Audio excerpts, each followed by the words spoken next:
공개해주세요.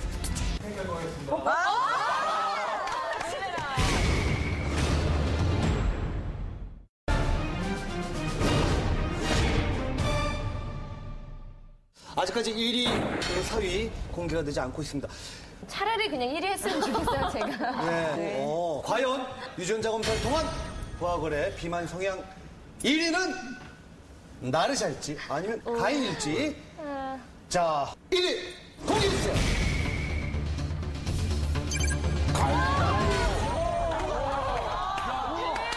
대반전. 와, 세상에. 와, 반전. 가인이. 제가 제일 비만 성향이 없는 거잖아요. 그렇죠. 지금 파티해도 돼, 지금. 아니, 근데. 황당하다. 아니, 가인, 원래 본인이 약간 좀 살이 잘 찌는 체질이라고 생각해요? 어때요? 약간 고무줄이라고 해야 되나? 그런 몸무게가 막. 신경 쓰면 확 줄었다가 또 신경 안 쓰면 확 찌고 이러는. 네, 근데 사실 그게 어느 정도 이상을 넘진 않아요. 왜냐면 뼈 자체가 얇고 워낙 키도 작기 때문에. 가인 씨 같은 경우에는 왜 이렇게 좀 너무 말라서 찌고 싶어 하는 그런 스타일일 줄 알았어요. 아니에요. 아니, 근데 이제 유전자 검사를 통해서 정확하게 나온 거죠. 김정일 교수님, 예, 가인 씨의 그 비만 성향은 어느 정도 되는 건가요? 그러니까 비만에 대한 유전적인 성향이 가장 적은 사람부터 가장 많은 사람까지 순서대로 나열한다고 했을 때 가인 씨는 69등, 100명 중에서 69등 정도에 해당합니다. 그러니까 뭐 평균이 약 한 50등 정도라고 생각한다면 평균보다는 좀 높으신 거고요. 하지만 그렇다고 아주 높은 상태는 아닙니다. 아니, 선생님. 보니까 제가 그 위험도 1위니까 그. 1위일수록 좋다는 겁니다. 잘 안 찐다는 뜻이죠. 그러니까 1위니까 좋다는 얘기 아니에요? 예. 근데 현 상태가 왜 이렇습니까? 너무 릴렉스했나? 사실 어떻게 보면 그럼 관리를 너무 잘했다는 얘기 같은데요, 박사님? 관리를 보통 잘하신 정도가 아니고요. 아까 공개하신 프로필 수치가 맞다면 체질량 지수가 약 한 17이 채 안 되는데요. 그 정도면 심각한 저체중입니다. 그러니까 뭐 그만큼 자기 관리를 잘하셨다는 얘기가 되겠죠. 그렇군요. 저도 예전에는 깡 말랐었어요. 예. 근데 한 25, 6살 때부터 갑자기 살이 찌더라고요. 근데 이렇게 갑자기 말랐다가 살이 찌는 경우는 이렇게 뭐 체질이 변해서 그런 건지. 일단은 뭐 나이가 들어가는 영향도 있을 거고요, 실제로.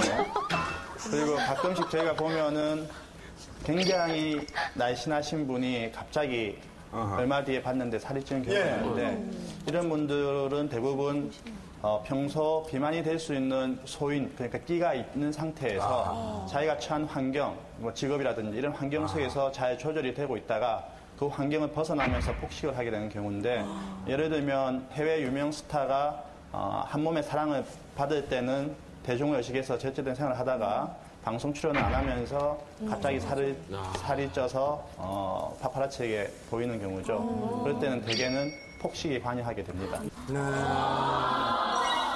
그래요. 뭐 우리 부하걸의 유전자 검사 결과를 통해서 대한민국 국민들이 가장 궁금해할 만한 대한민국 호기심 유전자를 저희가 알아봤습니다. 이제 부하걸이 평생 신경 써야 할 위험 유전자를 공개하도록 하겠습니다. 부하걸 4명의 관심 유전자. 어머님께서 이쪽이 좀 안 좋은 것 같고요. 전체적인 몸이 되게 궁금해요. 제 몸 상태가. 그러니까 사전에 유전자 검사를 하면서 부분이 좀 걱정이 됩니다 말씀하셨던 게 쪽이 안 좋으셨어요, 저희 집안은. 할머님이랑 아버님이 두 분 다 당뇨가 있으셔서 혹시 저한테 유전적으로 좀 문제가 있지 않을까 해서.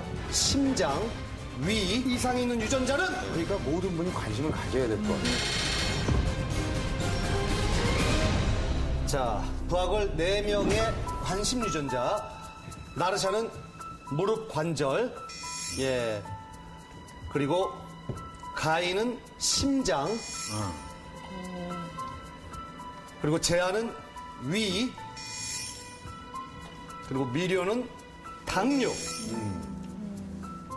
자, 이와 관련한 유전자 내용을 저희가 분석한 결과 이 중에서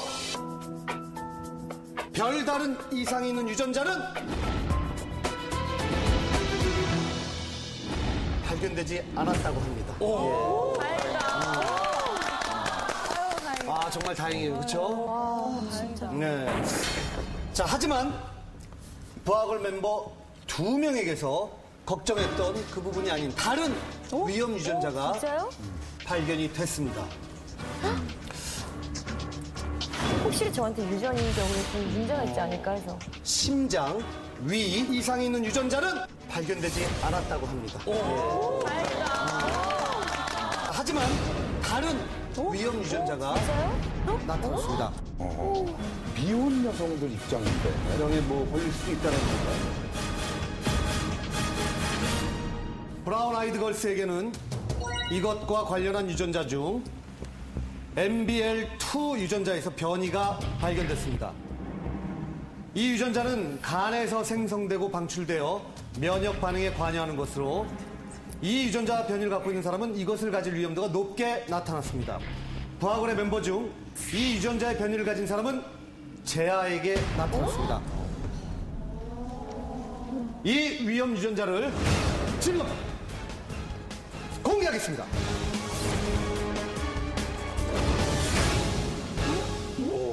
임신성 당뇨 유전자. 이게 뭐예요? 대한민국 성인 100명 중 8명이 앓고 있다는 이른바 국민병이 되어버린 당뇨. 당뇨병 환자 70% 이상이 합병증으로 사망한다는 충격적인 사실. 당뇨가 무서운 건 심각한 합병증으로 사망에 이를 수 있기 때문. 대표적인 합병증으로 망막변증, 족부궤양, 심혈관계 질환, 그리고 최근 더욱 심각해진 임신성 당뇨병 등이 있다. 임신성 당뇨병은 35세 이상의 고령 산모와 비만 인구 증가로 환자가 급증하고 있는 추세. 자궁 내 태아 사망 위험도를 증가시키고 거대한 출산 등을 불러 산모의 생명을 위협하고 있다. 대한민국의 많은 국민들이 당뇨로 사망하고 있는 지금, 당신도 몸속에 당뇨 유전자를 가지고 있을 수 있습니다. 좀 약간 깜짝 놀라셨죠? 네. 전혀 예상을 못했죠, 사실. 뭔지도 몰라요, 저. 맞아. 생소하죠. 임신성이라는 게 무슨 뜻이에요? 김종일 교수님. 네. 지금 말씀드린 그 MBL2 유전자의 변이가 있으면 임신성 당뇨가 생길 확률이 좀 높게 나타난다는 보고가 있습니다. 지금 그 유전자에서 한 쌍 중에서 한쪽의 변이를 가지고 계신데요. 이런 경우는 정상인에 비해서 약 2배 정도 발병 위험률이 올라가는 것으로 보고가 되어 있습니다. 아니 근데 저희가 그냥 알고 있는 당뇨와 또 그 임신성 당뇨는 뭐 어떻게 다른 건가요? 우리가 임신을 하게 되면 신체 변화나 호르몬의 변화가 이 당뇨에 취약한 상태가 됩니다. 평상시 당뇨에 취약한 기질이 있으신 분이 당뇨에 안 걸려 있다가 임신에 이런 취약한 환경에 노출되면서 당뇨가 되는 경우를 임신성 당뇨라고 부르게 됩니다. 근데 그 이제 발견이 문제인데요. 그러면 당뇨가 오기 전에 자가진단 테스트 같은 걸 뭐 해볼 방법은 없나요? 일단 당뇨에는 전형적인 3대 증상이 있습니다. 지나치게 물을 많이 마시고 소변을 많이 보면서 특별한 이유가 없는데 체중이 빠지는 이런 3대 증상이 생기면 당뇨를 의심해야 됩니다. 근데 저는 다 해당돼요. 아니, 재하 씨는 다 거의 해당이 돼요. 다 해당이 돼요? 네, 물도 많이 마시고 화장실도 자주 가고 체중도 이유가 없이 식사에 관계없이. 네. 성인성 당뇨가 생길 나이는 아니시고요. 그런 증상이 지속적으로 있으신 분들이라기보다 그런 게 없다가 이런 증상이 갑자기 나타나는 경우 당뇨가 진행했다는 거니까 과민하게 반응 안 하셔도 되겠습니다. 근데 안 나타날 수도 있는 거죠. 아니, 그럼요. 관리를 잘하면은 관리를 조금 더 주의 있게 해야죠. 네네. 예. 부하걸에게 꼭 필요한 엔젤푸드. 하지만 뭐 임신성 당뇨를 주의해야 할 임신을 앞두고 있는 모든 여성분들도 주목해야 할 그런 엔젤푸드입니다. 자, 과연 오늘의 엔젤푸드는 무엇일지 공개합니다. 아르기닌. 오늘도 어김없이. 아르기닌. 브라운 아이드 걸스의 건강을 위협하는 당뇨. 무서운 합병증을 만들어내며 죽음의 위험까지도 노출되어 있는데 지금 브라운 아이드 걸스의 엔젤푸드 아르기닌의 정체가 공개된다. 아르기닌은 단백질을 구성하고 있는 아미노산의 하나로서 충분한 기능 유지를 위해서는 음식을 통해서 섭취해주는 게 좋습니다. 그렇다면 과연 아르기닌이 정말 당뇨 예방에 효과가 있는 것일까? 그때 국내의 한 연구 논문을 발견. 당뇨에 걸린 쥐에게 아르기닌을 투여. 식이지방과 함께 아르기닌을 먹였을 때 아르기닌을 함께 먹인 쥐의 혈당이 감소됐다. 아르기닌이라고 하는 것은